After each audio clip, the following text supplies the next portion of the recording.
युवाओं को सीधा संदेश। हिमाचल से असम तक तबाही का मंजर।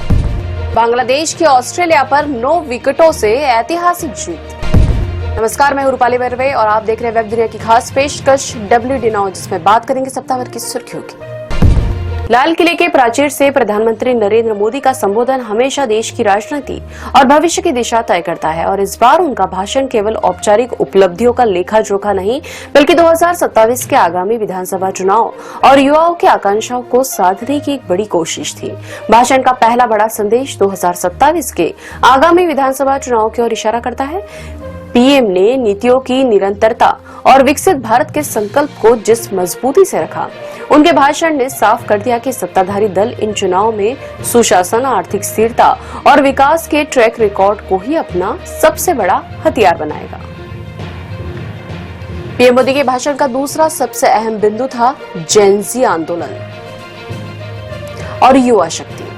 पीएम मोदी ने टेक सेवी युवाओं और जेन-ज़ी को राष्ट्र निर्माण की मुख्य धारा से जोड़ने का प्रयास किया। प्रतियोगी परीक्षाओं के लिए free online coaching, AI skilling और स्टार्टअप इकोसिस्टम का जिक्र करते हुए उन्होंने संदेश दिया कि देश का युवा आंदोलन अब सड़कों पर नहीं, बल्कि इनोवेशन और टेक्नोलॉजी के मंच पर होना चाहिए।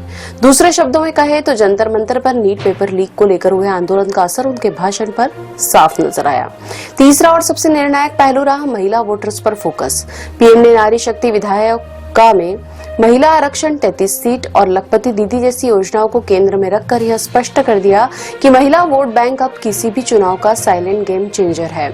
यह पिछले चुनाव में साफ तौर पर देखने को भी मिला। ऐसे में कोई भी पार्टी महिला वोटर्स को अनदेखा नहीं कर सकती।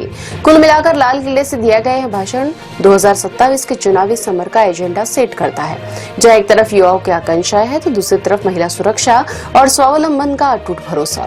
हालांकि प्रधानमंत्री की घोषणाएं जेन-ज़ी मतदाताओं पर कितना असर डालेगी, यह 2027 के विधानसभा चुनाव में पता चल जाएगा। उत्तर और पूर्वोत्तर भारत के लिए बीता सप्ताह बेहद भारी रहा।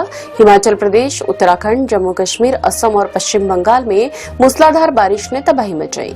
नदियां उफान पर रही, जगह जगह भूस्खलन हुए और असम के ब्रह्मपुत्र घाटी में लाखों लोग बाढ़ की चपेट में आ गए। पहाड़ी राज्यों में बुनियादी ढांचे को भारी नुकसान पहुंचा और जनजीवन पूरी तरह ठप हो गया।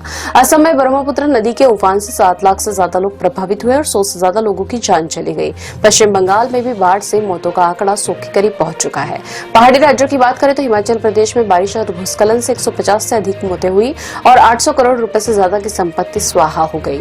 जम्मू कश्मीर में बादल फटने से दर्जनों जिंदगियां खत्म हो गई। वहीं महाराष्ट्र में वर्षाजन्य हादसों में दर्जनों लोगों की मौत हो गई। पूरे देश में बारिश के इस सीजन में करीब 500 लोगों की मौत हो गई। लाखों लोग बेघर हुए और फसलें पूरी तरह बर्बाद हो गई। दूसरी ओर देश के कुछ हिस्सों में मानसून का एक अलग ही रूप देखने को मिला।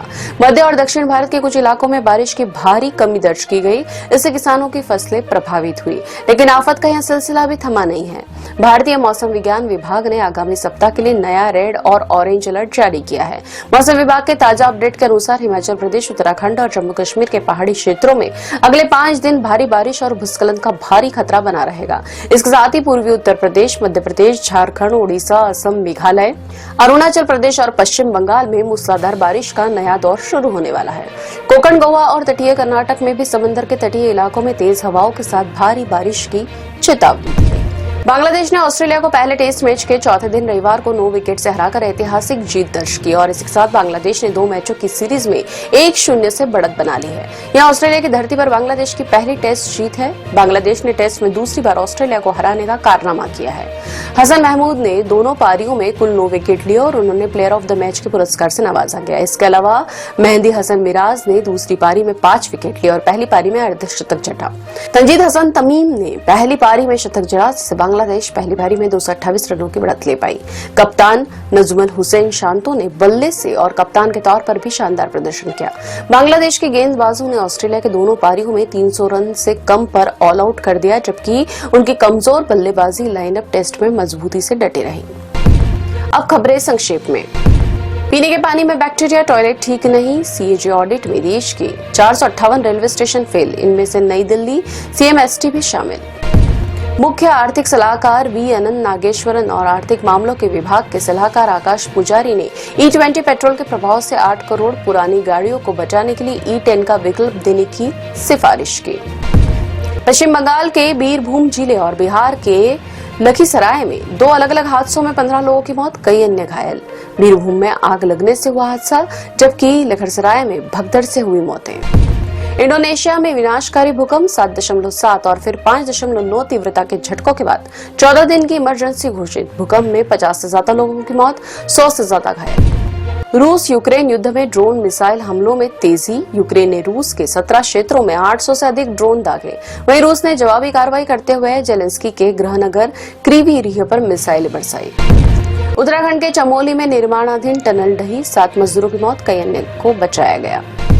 एक्ट्रेस संतरा बनर्जी ने ट्रेन में मचाया हंगामा, आरपीएफ अधिकारी पर किया रेजर ब्लेड से हमला, पुलिस ने किया गिरफ्तार।